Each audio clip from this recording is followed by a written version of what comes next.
Hello students, আগের দিন আমরা পড়েছিলাম মাত্রা বিশ্লেষণ।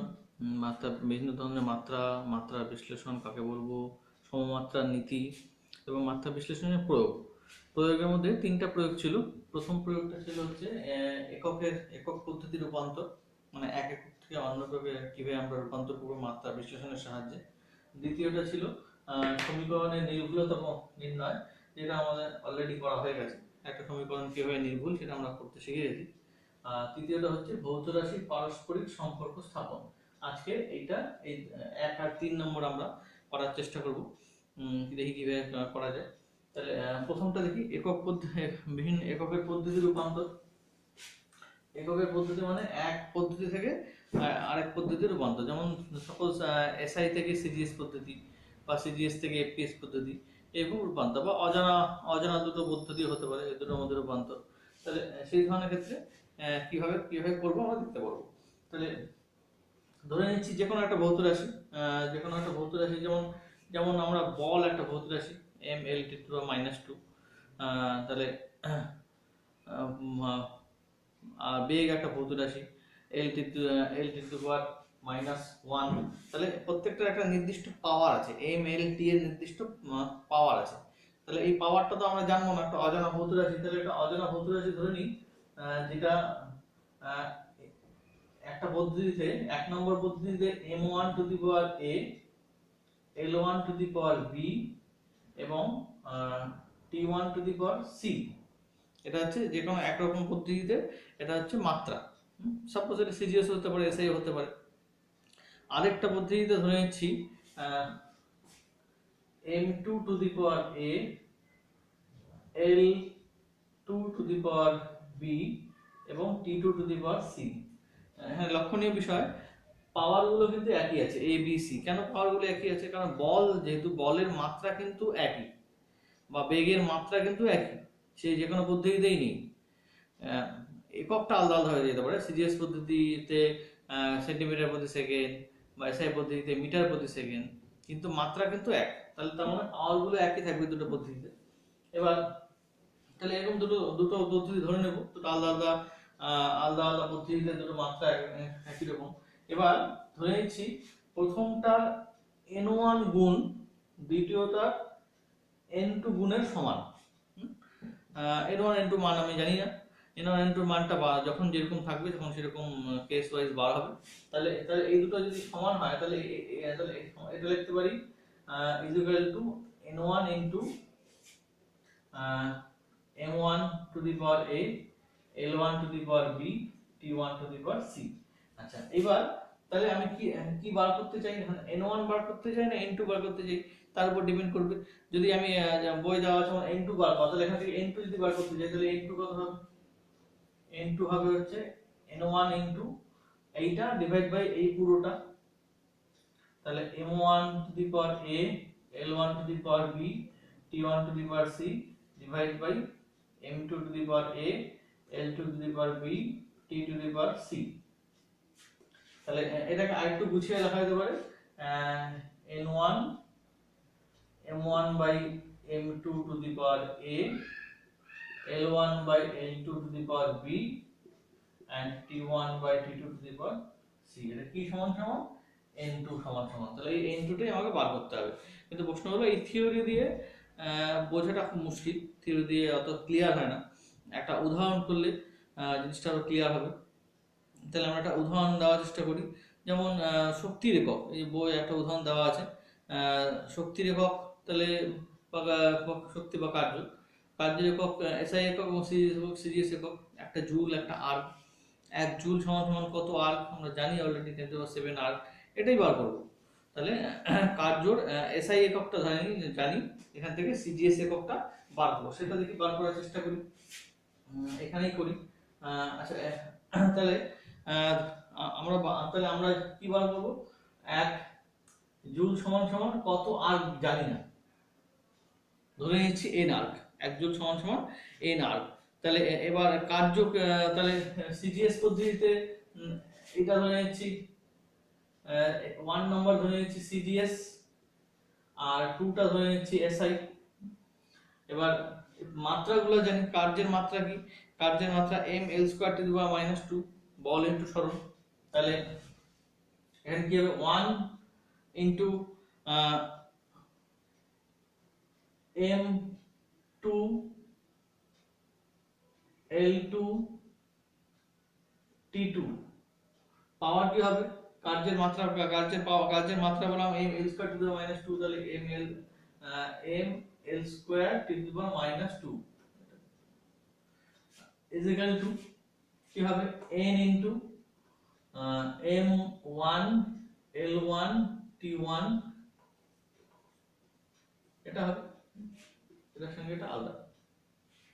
তাহলে এখান থেকে কি বার করব আমি n টা বার করব, তাহলে n সমান সমান কি হবে, n সমান সমান একবার এভাবে লিখে দিই m2 by m1 to the power 1 l2 by l1 to the power 2 t2 by t1 to the power minus 2। আচ্ছা 2 হচ্ছে কোনগুলো SI গুলো আর 1 হচ্ছে CGS। তাহলে এবার 2 মানে কি, m মানে কি, m মানে হচ্ছে ভর, তাহলে ভরের ক্ষেত্রে একক কি, ভর SI পদ্ধতিতে একক কি কেজি, তাহলে এটা লিখতে পারি 1 কেজি বাই 1 গ্রাম, এটা হচ্ছে 1 মিটার বাই 1 সেন্টিমিটার, এটা 1 second by 1 second to the power minus 2, এখানে টু দি পাওয়ার স্কয়ার। তাহলে এখানে দুটো এক করতে গেলে এক ইউনিট আনতে হবে, 1 কেজিকে 100 হাজার গ্রাম লিখতে পারি, এটা 1 গ্রাম, 1 মিটারকে 100 সেন্টিমিটার লিখতে পারি, এটা 1 সেন্টিমিটার ছিল তার স্কয়ার, এটা 1 by 1 to the power minus 2, gram gram কাটবে, সেন্টিমিটার সেন্টিমিটার কাটবে, সেকেন্ড সেকেন্ড কাটবে, তাহলে এটা কত হবে 10 কিউব ইনটু এটার আবার স্কয়ার তার মানে 10 two the power 4 into 1 to the power minus 2 একই হবে 1ই হবে, তাহলে এটা কত হবে 10 টু দি পাওয়ার 7। তাহলে 1 জুল সমান সমান কত দাঁড়াচ্ছে 10 টু দি পাওয়ার 7। আর এইভাবে আমরা একটা ইসে থেকে একটা ইউনিট থেকে একটা ইউনিট, একটা পদ্ধতি থেকে একটা পদ্ধতি মানে কার্যের এসআই থেকে সিজিএসসি আমরা কনভার্ট করলাম। ঠিক আছে, এগুলো আরো কয়েকটা উদাহরণ দেখলে ক্লিয়ার হবে। এরপর আমরা সেকেন্ডটা ক্ষেত্রে যাচ্ছি। আচ্ছা এবার আমরা 3 নম্বর অ্যাপ্লিকেশনটা পড়বো মাত্রা বিশ্লেষণের। এটা হচ্ছে বিভিন্ন ভৌত রাশি পারস্পরিক সম্পর্ক নির্ণয়। এবার অনেক অনেক ধরনের ইকুয়েশন আমরা জানি যেগুলো এই মাত্রা বিশ্লেষণের সাহায্যে নির্ণয় করা যায়, অন্য পদ্ধতিতেও নির্ণয় করা যায়, মাত্রা বিশ্লেষণের সাহায্যে নির্ণয় করা যায়, এবং কিছু কিছু ধ্রুবক আছে যেগুলো কিছু কিছু ভৌত রাশি আছে যেগুলো শুধু মাত্রা বিশ্লেষণের সাহায্যেই নির্ণয় করা যায়, সেগুলো আমরা পরে পড়বো। যেমন স্টোকসের সূত্র শুধু মাত্রা বিশ্লেষণের সাহায্যে নির্ণয় করা যায়। এছাড়া অন্য অনেক ধরনের সমীকরণ আছে যেগুলো দুভাবেই নির্ণয় করা যায়। যেমন এখানে আমরা পড়বো একটা পেন্ডুলাম মানে একটা পেন্ডুলার সূত্র দিয়ে একটা লোহার বল ঝুলালে কি হবে, টেনে ছেড়ে দিলে এরকম দুলতে থাকবে।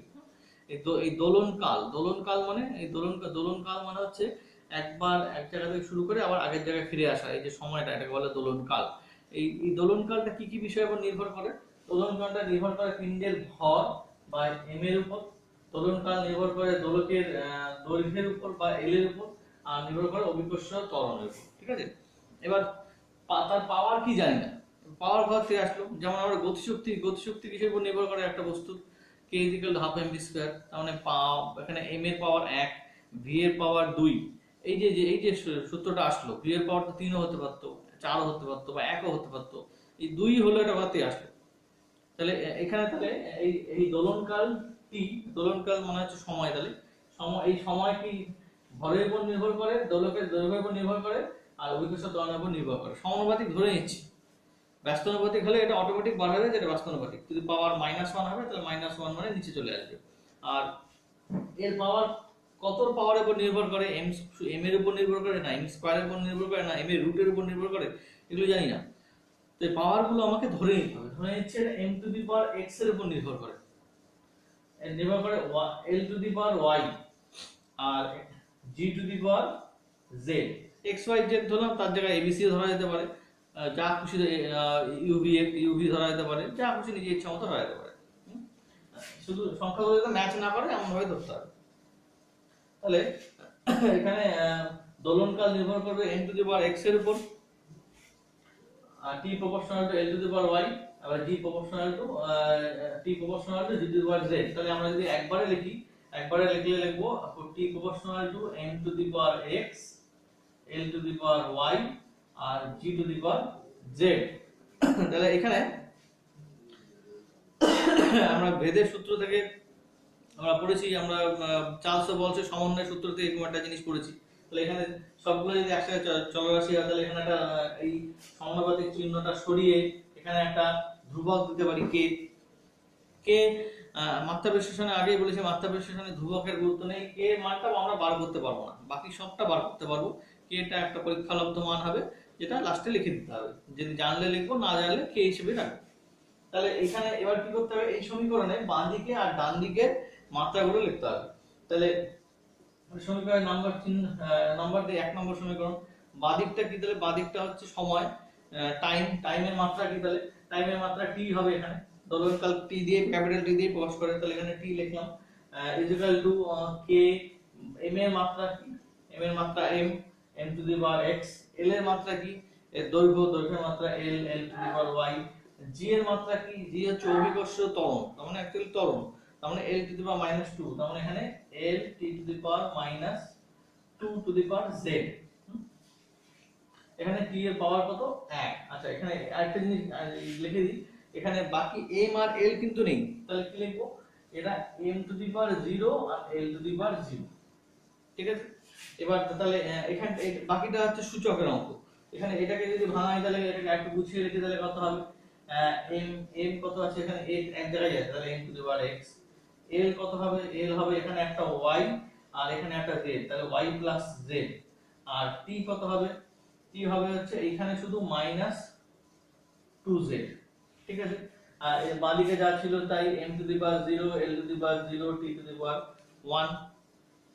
তাহলে বাঁদিক আর ডান দিক যদি আমরা তুলনা করি, কি লিখবো, তাহলে বাঁদিকে ডান দিকে m l t এর পাওয়ার তুলনা করে, পাওয়ার মানে ঘাত তুলনা করে পাই কি পাবো, m এর পাওয়ার তুলনা করে কি পাবো, পাবো হচ্ছে m to the power x সমান সমান m টু দি পাওয়ার 0। সুতরাং x ইকুয়াল টু 0। পাওয়ার গুলো সেম হতে হবে অবশ্যই, যদি পুরোটা যদি সেম হতে হয়। তা আরেকটা কি, আরেকটা হচ্ছে l এর পাওয়ার, l to the power 0 is equal two l to the power y plus z। তার মানে কি, তার মানে y plus z is equal two 0, তার মানে y is equal two minus z। y এর মান এবং z এর মান একটা অপোজিট হবে। তাহলে এটা গেল একটা x equal to 0, y equal to minus z। আর এখানে t এর পাওয়ার যদি সমান করি তাহলে কত হবে, তাহলে t to the power -2z is equal to t to the power 1, তার মানে -2z ইজ ইকুয়াল টু 1। তার মানে কি দাঁড়াচ্ছে, তার মানে দাঁড়াচ্ছে হচ্ছে z is equal two -half। z যদি -half হয় তাহলে y কত হবে, মাইনাস অফ z, তার মানে +half। আর x তো 0 আছেই। তাহলে এই তিনটা হলো আমার প্রয়োজনীয় সমাধান। তাহলে আমার সমীকরণটা কি দাঁড়াবে, সমীকরণ এই 1 নম্বর সমীকরণে বসাবো। তাহলে t ইজ ইকুয়াল টু কি হবে, k টা k ই থাকবে, m টু দি পাওয়ার 0 অর্থাৎ m এর উপর নির্ভর করে না, l to the power small l to the power y কত আছে, টু দি পাওয়ার হাফ। আর g to the power z কত এখানে, মাইনাস z এর -half, তাহলে g to the power -half। এই হচ্ছে প্রয়োজনীয় সমীকরণ। তাহলে -half মানে নিচে চলে আসবে বেসিক্যালি। তার মানে এটাকে যদি আমি একটু গুছিয়ে লিখি, এই জায়গাটা একটু মুছে নিই, তাহলে ক্লিয়ার হবে। এইখানটা মুছে নিই, তাহলে এই জিনিসটাকেই আমি কিভাবে লিখতে পারি, t is equal to m to the power 0 মানে m থাকবে না, k into root over l by root over g। এটা গেল। তাহলে এবার k এর মান হচ্ছে, আমরা জানি তাই বলে দিচ্ছি, না জানলে যদি সমীকরণটা না জানা থাকে তাহলে বলবো না। এর মান হচ্ছে 2 পাই হবে, তাহলে t is equal to 2 pi root over l by g। এটাই গেল তাহলে সরল দোলকটির দোলনকালের সমীকরণ। t ইজ ইকুয়াল টু, তাহলে সরল দোলকের দোলনকাল কি কিসের উপর নির্ভর করে, দোলকের দৈর্ঘ্য যতটা সূত্রের সঙ্গে ঝুলছে, আর ওই স্থানে অভিকর্ষ ত্বরণ g এর উপর নির্ভর করে, বাকি কিছুর উপর, পিণ্ডের ভরের উপর নির্ভর করে না। পিণ্ড ছোট হলেও যা দুলবে, বড় হলেও তাই দুলবে। ঠিক আছে, তাহলে এটা গেল হচ্ছে ভৌত রাশি পারস্পরিক সম্পর্ক নির্ণয়, এরকম অনেকগুলো আছে, আরো উদাহরণ দেওয়া আছে, উদাহরণগুলো করতে হবে, উদাহরণগুলো করে করে বুঝতে হবে, এগুলো প্র্যাকটিস করতে হবে, প্র্যাকটিস করে করে অঙ্কগুলো করে করে বুঝতে হবে, যেগুলো বইয়ে করে দেওয়া আছে দু তিনটে, সেগুলোও কিন্তু যদি করি তাহলেই ক্লিয়ার হবে, তাছাড়া ক্লিয়ার হবে না। আমি এগুলো করতে দেবো। আচ্ছা, এরপরে নেক্সট কি আছে দেখি। আচ্ছা, তারপর যেটা আছে মাত্রা বিশ্লেষণের অসম্পূর্ণতা, মানে মাত্রা বিশ্লেষণ পদ্ধতিতে সাহায্যে কি কি করা যায় না। আমরা কয়েকটা অলরেডি জেনে গেছি। যেমন প্রথম হচ্ছে এই ধ্রুবকের মান নির্ণয় করা যায় না। ধ্রুবকটা আমরা যদি আমরা জেনে থাকি তাহলে লিখবো, নাহলে কে ধ্রুবক হিসেবে লিখবো, এই একটা প্রথম যেটা অসম্পূর্ণতা। দ্বিতীয় হচ্ছে যদি কোনো এমন সমীকরণ থাকে যার মধ্যে ধ্রুবক আছে এবং সেই ধ্রুবকটার মাত্রা আছে। কি বললাম, যদি কোনো এমন সমীকরণ থাকে যেটার মধ্যে ধ্রুবক আছে এবং সেই ধ্রুবকের মাত্রা আছে, সেই সমস্ত সমীকরণ কিন্তু মাত্রা বিশ্লেষণের সাহায্যে, এই পদ্ধতির সাহায্যে সমীকরণটা বার করা যাবে না। যেমন নিউটনের মহাকর্ষ সূত্র কি আছে, F = gm/r², জি মাত্রা হয়, যেটা মাত্রা আমরা আগের দিন বার করেছি। তাহলে তাহলে এই সমীকরণটা কিন্তু মাত্রা বিশ্লেষণের সাহায্যে আমরা বার করতে পারবো না।